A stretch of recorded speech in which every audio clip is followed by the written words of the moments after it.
استاذ مصطفى عبد الله، بالتاكيد فكره انك تصور مدينه هي بالاساس ساحره جدا، اعتقد انه شيء صعب، لان كل مكان يحتمل ان انت تتوقف عنده اكتر من مره.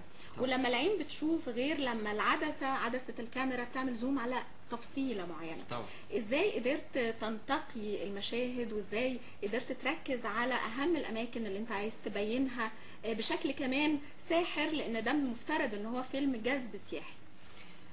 والله هو يعني كل مكان فعلا زي ما حضرتك بتقولي كان في جمالياته يعني المختلفه عن المكان اللي بعده او المكان اللي قبله.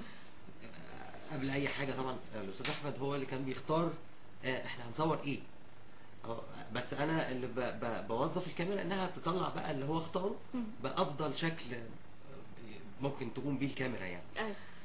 وطبعا برضو من ضمن الحاجات يعني احنا ما كناش بنصور مرسى مطروح المدينه اللي الناس عارفاها اللي هي البحر وكده، احنا كنا بنصور محافظه مرسى مطروح اللي هي بتشمل كمان سيوه. وسيوه دي صحراء واماكن تاريخيه واماكن ممكن حتى الناس مش عارفاها يعني. بالظبط. فمش بس ما كانش بس عندنا بحر، لا احنا كمان كان عندنا صحراء، وكان عندنا وديان، وكان عندنا رمله بنصورها، وكان عندنا اثار زي ما حضرتك بتقولي. فكان كل حاجه لها تعامل طبعا مختلف عن التاني، بس كان كل حاجه ليها متعتها المستقله. وكان في صعوبه كمان في بعض الاماكن في التصوير. طبعا لانه كان في اماكن بنروحها ما فيهاش كهرباء خالص، فلازم نتعامل مع المكان اللي من غير كهرباء بطرق تكميليه تساعدنا على ان احنا نطلع الشغل بشكل حلو واحنا ما عندناش كهرباء. هو الشغل كان صعب. والاستاذ احمد الحقيقه هو الشغل معاه ممتع بس صعب. يعني متطلب يعني ديماندنج. وما كناش بننام تقريبا يعني الصبح لازم اتعاملنا مع الجيش لان احنا ركبنا طياره هليكوبتر فعشان نصور الاماكن بالطياره. فالتعامل مع الجيش يعني الساعه 6 الصبح والساعه 5 الصبح، والتعامل مع الاستاذ احمد يعني لغايه الساعه 2 الصبح. فما كناش بننام. هو ضحى بحياته بصراحه في الطياره الحقيقه. ما كناش بننام. كان يعني الطيارات بتبقى التصوير فيها في حاجه اسمها الهيليو كام اللي هي المصممه للتصوير. فالهيليو كام دي لها ريموت وبتشتغل بشكل معين، بس احنا كنا بنصور بطياره حربيه، فالطياره الحربيه دي مش مصممه للتصوير، فاللي هو كان مفتوح الباب زي اسماعيل ياسين زمان كده ومصطفى مربوط ولازم الطياره طياره الباب بتاعها يعني سلايدنج بيتشد كده، مش بيتفتح زي باب العربيه بس بيتزحلق. بيتزحلق الباب ده وانا متربط بقى ورا الباب. اول ما الباب بيتفتح ومين ماسك الحبل بقى؟ لا هي متربط في الطياره نفسها. طب كويس. بس يعني اكتشفت حاجه ما كنتش اعرفها، مثلا انه هل واحنا قاعدين في الطياره لما الطياره بتميل احنا كمان بنميل، او لو في ايدنا كوبايه بتدلق ما بيحصلش. هي فيها سيستم انا طبعا مش فاهمه لان انا ما بفهمش في الطيران، بس والطياره مايله على جنبها خالص عشان تصور تحت. انا برضو ثابت في مكاني ما بقعش لتحت. فانا كنت مستغرب الحاله دي. انت كنت مستني تقع يعني؟ ما بقعش مع اني بصرف هو التربيط كان للتامين مش لاني هقع فهم ماسكيني بالحبل. لا بس هو احساس غريب جدا ان ابقى مكفي قوي كده لتحت وناحيه الارض، بس المفروض كاني واقف على الارض. فدي اول مره تصور بين السماء والارض يعني. بالظبط. يعني اكيد تجربه طبعا رائعه. طب شريف بطل الفيلم، انت بقى المتزوج من ايطاليا وبتيجي لمرسى مطروح في الفيلم طبعا وبتيجي لمرسى مطروح وبتشوفها بعد التطوير. الدور ده ازاي يعني؟ ايه توجيهات احمد بالنسبه لك، وايه الاضافات اللي انت اضفتها الدور؟ وهل ليك قبل كده تجربه في التمثيل ولا دي كانت اول مره؟ انا بمثل من 6 سنين بس بدات مسرح بتتبع فرقه معينه ولا؟ هو انا اصلا مهندس ديكور، انا خريج فنون طبيه قسم ديكور دفعه 2002. فدخلت خدت جائزه اولى ديكور مسرح في مهرجان المسرح العربي، ومن هنا حبيت المسرح. ومن كان من ايام الكليه كانوا اصحابي بيقولوا لي ان انت فيك حاجه كممثل يعني. بس بصراحه ما كنتش مقتنع يعني لغايه ما بدات بقى مسرح وكده افلام قصيره. وبعدين بالصدفه عرفت من حد ان في كاستنج في شركه العدل جروب، فقلت اروح اشوف يمكن ربنا يكرم يعني ولا حاجه.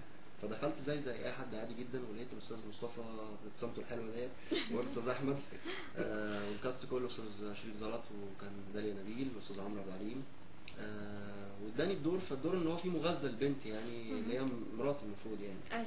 فعملت الدور عادي جدا قدامهم، والحمد لله قالوا لي اعمله تاني وتالت ورابع لغايه ما استقر عليا، وفي الاخر عملته الحمد لله. طب شريف، عادة يعني أي فنان شاب أو ممثل شاب، وحتى لو كان ليك تجارب قبل كده في المسرح، بيبقى حلمه إن هو يعني يطلع للنور من خلال فيلم روائي طويل أو حتى فيلم روائي قصير ممكن يطرح في مهرجانات متعددة ويلاقي صدى.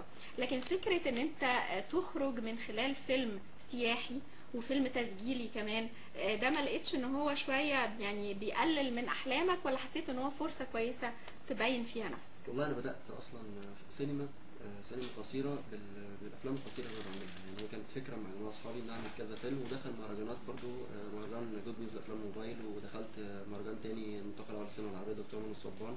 كذا حاجه بجري يعني بحيث ان انا يا جماعه انا بمثل، يعني في ممثل، انتوا شايفين ان انا كده اوكي.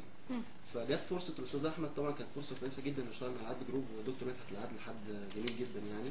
و يعني كان من هنا قدرت اقول يا جماعه يعني ممكن امثل افلام طويله بقى، يعني ارجو ان انتوا تدوني الفرصه ديت.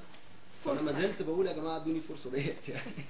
طيب ان شاء الله اكيد فرص قادمه. وكان حصل بس حصل في الفيلم دوت، يعني كان المفروض ان انا بسوق جيت سكي في الميه. فالاستاذ احمد جاي بيقول لي بتعرف تسوق الجيت سكي؟ فقلت له بعرف. انا ما اعرفش طبعا. فرحت للراجل بتاع الجيت سكي قلت له على فكره انا عايز اعرف بيشتغل ازاي. قال لي ايه؟ قلت له عايز اعرف بيشتغل ازاي.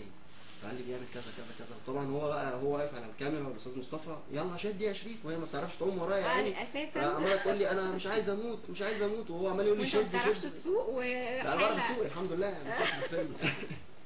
طيب احمد، عايزه ارجع مره ثانيه وفكره فيلم سياحي. يعني اكيد هنا حتى لما انت بتيجي تكتب السيناريو المساله بتبقى مختلفه، لازم يبقى فيه تركيز على بعض الاماكن بعينها، وكمان فكره المعلومات. يعني هل كان في، بما ان مفيش ناريشن بالشكل التقليدي، ازاي قدرت تحط المعلومه على لسان ابطالك وعشان ما تبقاش باينه ان هي مباشره، وفي نفس الوقت تقدر تدي ملامح عن المكان اللي انت بتصوره؟ والله وانا بدات الموضوع بشكل ان انا البطل طبعا المكان اللي احنا بنحاول نبرز تفاصيله، ان هو الموضوع يبقى بنفس التسلسل الدرامي اللي احنا بنقيسه، اللي هو مقدمه ووسط ونهايه وذروه صراع بسيط، طبعا مش الصراع الدرامي المفهوم، ولكن من خلال بقى ان انا حاطط تحت جنبي المعلومات اللي انا عايز احطها. جميل. وبدور على الحته المناسبه اللي تتحط فيها المعلومه. يعني احنا في الطياره فوق، كان هم المفروض هم راكبين عربيه جيب تحت، وهي ماشيين المفروض منتقلين من مكان لمكان، واحنا بنصورهم هم بيتنقلوا من مكان لمكان.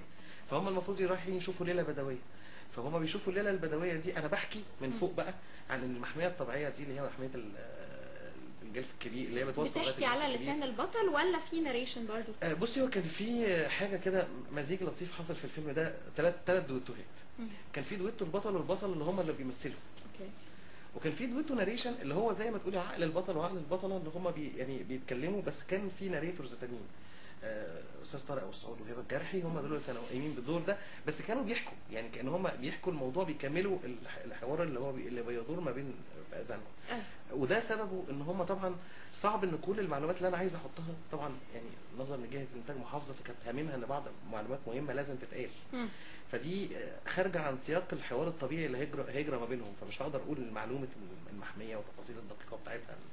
يعني كنت ملتزم باطار معين. فبحاول يعني يمكن ده دي حاجه كانت بتخلي الفيلم ده يعني ايه يفقد جزء من درجه ان هو يبقى في المهرجانات فنيا، لان طبعا المهرجانات ما بتحبش تعتمد على ناريشن الكتير او كده يعني. بس انا كنت مضطر لده، انه لازم يبقى فيه المعلومه تتقال، بس بشكل برضو باللغه العاميه بتاعتنا، يعني مش بلغه مش بالشكل التقليدي يعني.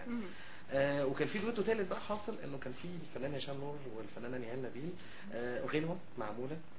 طبعا انت عارفه مطروح ما اتغنالهاش مره الا مره واحده بس، ليلى مراد زمان، طبعا الاغنيه الشهيره. فعملنا بقى غنوه جديده يعني، واتعملت برضو بنفس الدويتو. ولما اتصورت الغنوه على الدويتو، فكان برضو لسان حال الغنى على الصوره على الدويتو بتاعي اللي هو الدويتو الممثلين. والاغنيه دي خدت جايزه في مهرجانك. الحمد لله، يمكن ربنا وفق والحمد لله خدت جايزه في مهرجان الفيديو كليب الاوسكار. اوسكار فيديو كليب. طيب